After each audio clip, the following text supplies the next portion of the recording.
ଆମର ନହୁଣି ମଉଜାରେ ସେଠି ଆବିର୍ଭାବ ସଜିବାତିରେ ସେ ପୂଜା କରିକି ଆମର ଶ୍ରୀମନ୍ତ ରାଉତ ଆମ ବଂଶର ଅଧିପତି ଫାଷ୍ଟ ସିଏ ତାକୁ ଠାକୁର ଆବିର୍ଭାବ ହେଲେ କଣିକାରେ ଆମର ସେ 15 ଭଲ ଥିଲେ ସେ ଠାକୁରଙ୍କ ପ୍ରତାପ ପରାମାର୍ଜି ପୂଜା କରୁଥିଲା ସଜିବା କହୁଥିଲା କିଛି କାଳ ସମୟରେ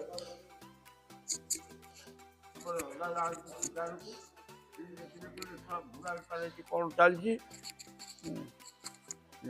ମାଟିଆ ମଙ୍ଗଳ ଆବିର୍ଭାବ କଲା ମାଟିଆ ମଙ୍ଗଳ ଆବିର୍ଭାବ ହେଇଛି କହିଲା ହଁ ତ ଦେଖେଇଦେବୁ କହିଲା ଆଜ୍ଞା ହଁ ମୁଁ ଦେଖେଇଦେବି ଗଲେ ସବୁ ଠାକୁରଙ୍କୁ ପ୍ରଣାମ କଲେ ନାହିଁ ଗଲେ ରଗଡ଼ିକି ପଳେଇ ତା ଶିକାର କରିବା ପାଇଁ କହିଲେ କାଲି ସକାଳେ ଫେରିଗଲା ବେଳକୁ ମୋତେ ଠାକୁରଙ୍କ ନିଜ ରୂପ ଦେଖେଇବୁ କହିଲା ନିଶ୍ଚିନ୍ତ ଦେଖେଇବୁ ରାତିରେ ସେ ମାନସିକ କରି ପୂଜା କଲା ମା ମାଟିଆ ମଙ୍ଗଳା ତୁ ଆସିଛୁ ଏଠିକି ତାହେଲେ ଶଙ୍ଖା ଆଣିକିରି ବିକିଲୁ ମୁଁ ତୋତେ ଝିଅ ରୂପେ ଗ୍ରହଣ କରିଛି ଇଏ ଯେଉଁ ପାଗଳ ରଜା ଇଏ ମୋ ବଂଶ ମାରିଦେବ ମୁଁ କ'ଣ କରିବି ତାକୁ ସ୍ୱପ୍ନଗତ ହେଲା ଯେ ତୁ ଚିନ୍ତା କରନାରେ ମୁଁ ତୋତେ ରକ୍ଷା କରିବି ମୁଁ ଆସିଛି ଇଏ କରିବି ଆଉ ମୋ ପ୍ରତି କିଛି ଚଳିବି ଆଉ ଏ କଥା କହିବା ପରେ ରଜା ଗଲେ ତା ସକାଳେ ରାତିରେ ଠାକୁର ବୁଢ଼ା ଆସିଲେ କୁଡ଼ିଆଟି ବସିକିରି ପୂଜା କରୁଛି ବା ମୁଁ କ'ଣ କରିବି ମୁଁ ତାକୁ ସ୍ୱପ୍ନଗତ ହେଲା ବସିକି ଢୋଳରେ ଯା ତୁ କାଲି ସେ ରଜା ଆସନ୍ତୁ ରଜା ଆସିଲେ ତୁ ଦେଖେଇଦେବୁ ଆପତ୍ତି କରି ମୁଁ ଯେତିକି ମାଜଣା ପରେ କରି ସାରି ତୁ କରପଟେ ରହିବୁ ରଜା ସିଧା ଆସିବେ ମୋତେ ଦେଖିବେ ରଜା ଆସି ନ କହିଦେଲି ସେଠି ଥିଲେ ଆମର ଗୋଟେ ନହୁଣି ମଉଜା ନଦୀ ଖାଇଗଲାଣି ସେଇଠି ଠାକୁରଙ୍କ ବାସସ୍ଥାନ ଥିଲା ଯଦି ବା ଥିଲା ସେଠୁ ରଜା ଯେତେବେଳେ ଆସି ଦେଖିଲେ ଜଙ୍ଗଲ ବାଟ ସେତେବେଳେ ଭଲ ବାଟ ବି ନଥିଲା ଯାହା ରଜା ଆସିଲେ ତାମାନେ ଆସି ଦେଖି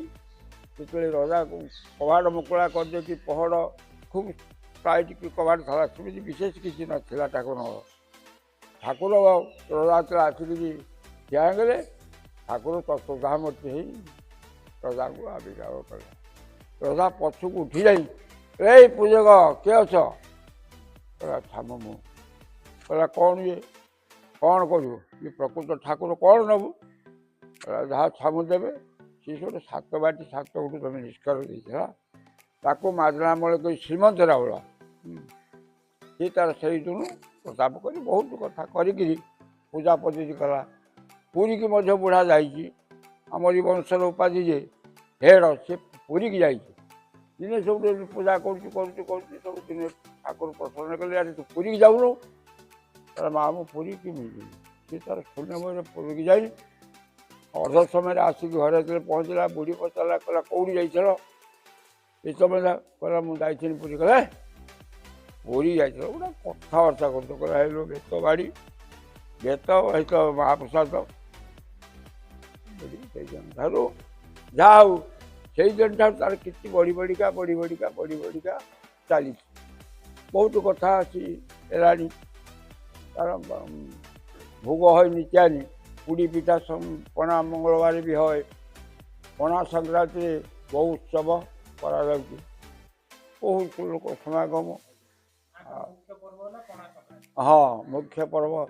ଆଉ ଗୋଟେ ଆମର ଥିଲା ଯେଉଁଟା ପାର୍ବଣ ଚୈତ୍ର ପାର୍ବଣ କାର୍ତ୍ତିକ ପାର୍ବଣ ତାକୁ ତ ଗଭର୍ଣ୍ଣମେଣ୍ଟ ଉଠେଇଦେଲେ ଯାହା ହଉ ବହୁତ ଆଗେଇ ଯାଇଛି ଆମର ଜାତ ଆମ କେନ୍ଦ୍ରାପଡ଼ା ସହ ବେଶୀ ବହୁତ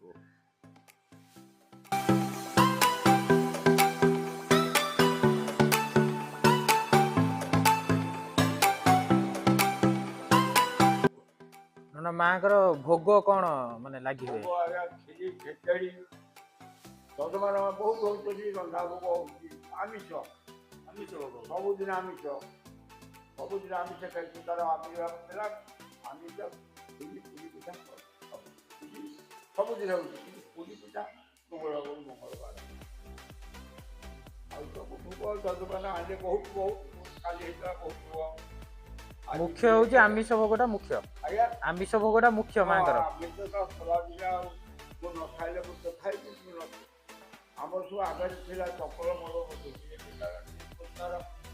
ଆଗେଇଲେ ଚପଲ ମଳୁ ଆମେ ଚପଲ ମଳାଉନା କପଡ଼ା ଖାଉନା କୌଣସି ଆଉ ତାର ଆମିଷ ସବୁବେଳେ ଖାଇବ ମଙ୍ଗଳବାର ପୁରୀ ଯିବି।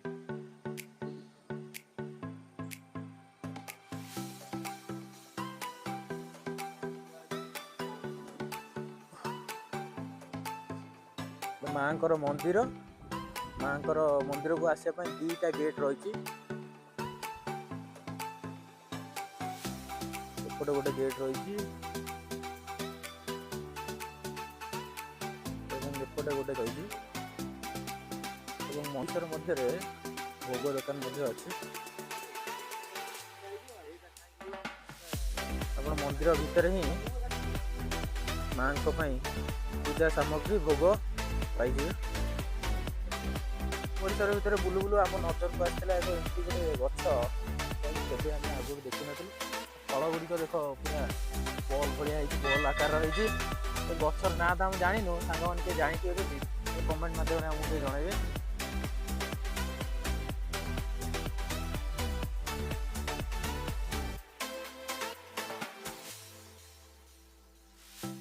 ଯେହେତୁ ଆମେ ଟିକେ ଶୀଘ୍ର ପଳେଇ ଆସିଥିଲୁ, ଲୋକମାନେ କେହି ନଥିଲେ, ବର୍ତ୍ତମାନ ଧୀରେ ଧୀରେ ମାଙ୍କର ଦର୍ଶନ କରିବା ପାଇଁ ମାନେ ଆସିଗଲେଣି। ଆ ପରେ ମଧ୍ୟ ଯେହେତୁ ଆଜି ବଡ଼ ଦିନ ଅଛି,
Yeah.